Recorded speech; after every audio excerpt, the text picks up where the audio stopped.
خاص طور پر اولاد کی تربیت کے حوالے سے میں کہوں گا، گھر کے اندر چیخ چیخ کر بولنے کا مزاج مت پیدا کیجیے۔ یہ اتنی خطرناک چیز ہے بچوں کی تربیت میں۔ آپ بچے کے سامنے چیخ کے بولتے ہیں اور آپ سمجھتے ہیں اس سے روب پڑے گا، تو نتیجے میں بچہ کیا سیکھتا ہے؟ بچہ یہ بات سیکھتا ہے کہ جب میری بات نہ مانی جائے تو میں نے بھی اس طرح چیخ کے بولنا، اور جب بچہ چیخ کے بولتا ہے تو پھر ہم تھپڑ مارنے کی طرف بڑھتے ہیں، اور یہ اس سے بھی خطرناک چیز ہے۔ تو مجھے اور آپ کو لہجہ نرم رکھنا چاہیے، اور جو ہے بلکہ میں پچھلے دنوں ایک ماہرین نفسیات کا بینچ تھا تو ان میں ایک شخص کی گفتگو سن رہا تھا، اور وہ بڑی خوبصورت بات تھی بچوں کی تربیت کے حوالے سے۔ وہ یہ کہہ رہے تھے کہ آپ نے بچے کی جو بات ماننی ہے اس کو فوری طور پر مان لیا جائے، اور جو چیز آپ سمجھتے ہیں کہ یہ میں نے بچے کو نہیں لے کر دینی اور یہ بات ماننے والی نہیں ہے، یہ اس کے لیے نقصان دہ ہے، تو کہا اس کا فیصلہ فوری طور پر ہاں اور نہ کا جو ہے وہ آپ کر لیجئے، اور جو فیصلہ آپ ہاں یا نہ کا کر لیں اس سے آپ نے جو ہے وہ یو ٹرن نہیں لینا۔ اگر آپ نے ہاں کر لی تو اس کا مطلب ہے آپ وہ چیز بچے کو لے کر دے دیں، اور اگر آپ نے فیصلہ کیا کہ نہ اس کو نہیں لے کر دینی تو پھر آپ وہ چیز کبھی بھی بچے کو نہ لے کر دیں۔ بچہ رو رو کے گر بھی جائے تو آپ کا فیصلہ تبدیل نہیں ہونا چاہیے۔ یہ اکثر ماں باپ کی شکایت ہوتی ہے کہ ہمارا بچہ ضدی ہو گیا ہے اور یہ ہماری بات نہیں مانتا، تو اس کی بڑی وجہ یہ ہوتی ہے کہ ہم پہلے بچے کو انکار کرتے ہیں، اور پھر جب بچہ روتا ہے تو ہم جو ہے وہ 2-4-5 منٹ کے بعد جو ہے وہ کہتے ہیں لو پیسے اور یہ لے لو، تم نے تو بات ماننی ہی نہیں ہوتی۔ تو یہ ایک بظاہر ایک چھوٹی سی ایکٹیویٹی ہوئی ہے، لیکن بچے نے اس ایکٹیویٹی کے در پردہ سیکھا کیا ہے کہ چیز مل سکتی ہے لیکن پہلے 5 منٹ رونا پڑتا ہے، پھر جا کے چیز ملتی ہے،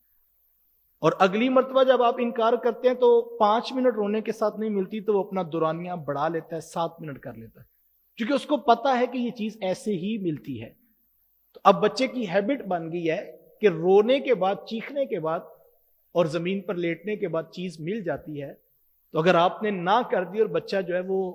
رو رو کے گر بھی گیا لیکن آپ کا فیصلہ نہیں تبدیل ہوا، 1 دن 2 دن کے بعد اس کو پتا لگا کہ یہ روٹ نہیں ہے جس سے چیز مل سکے، اب وہ جو ہے وہ بھی سیکھ رہا ہے، تو اس کو پتا لگا کہ رونے کے بعد نہیں بلکہ میرے والد یا میری والدہ جب یہ کہہ دیں کہ یہ چیز نہیں لینی تو اس کا مطلب ہے نہیں لینی، رونے کا بھی کوئی فائدہ نہیں ہوگا۔ لیکن ہاں یہاں ایک بڑی باریک اور بڑی خوبصورت بات یہ بھی ہے کہ آپ نے بچے کی بات نہیں ماننی، لیکن اس کو ایک لمحے بھی یہ احساس نہ ہو کہ یہ میرا باپ نہیں ہے، یعنی شفقت اور محبت آپ اس کو سینے سے لگائیں، اس کو چپ کروائیں،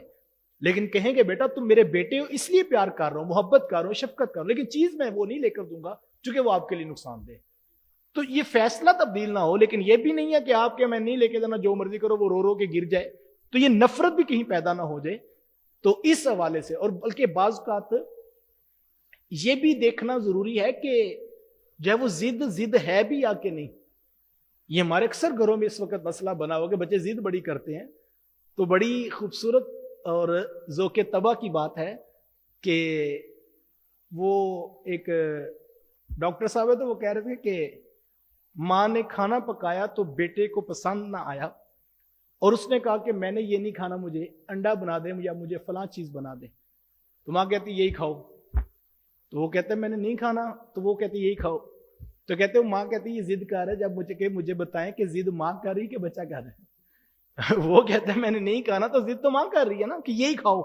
تو کہتے ہیں ہم بعض کا ضد ہم کر رہے ہوتے ہیں اور وہ ڈال بچے پہ رہے ہوتے ہیں۔ بھئی اس نے کہا میں نے نہیں کھانا، آپ کے پاس آپشن موجود ہے، گھر میں چیز موجود ہے، تو آپ اس کو وہ دے دیجئے۔ تو اس نے کہا کہ بعض کا ضد ماں باپ ہی کر رہے ہوتے ہیں، بچہ نہیں کر رہا ہوتا، تو ہم کہتے ہیں یہ ضد کر رہا ہوتا ہے، ہمیں بعض کا اپنا بھی محاسبہ کرنا چاہیے، ضد میں کر رہا ہوں کہ وہ کر رہا ہے۔ تو اگر اس پہ غور کیا جائے تو مسائل نرمی سے حل ہو سکتے ہیں۔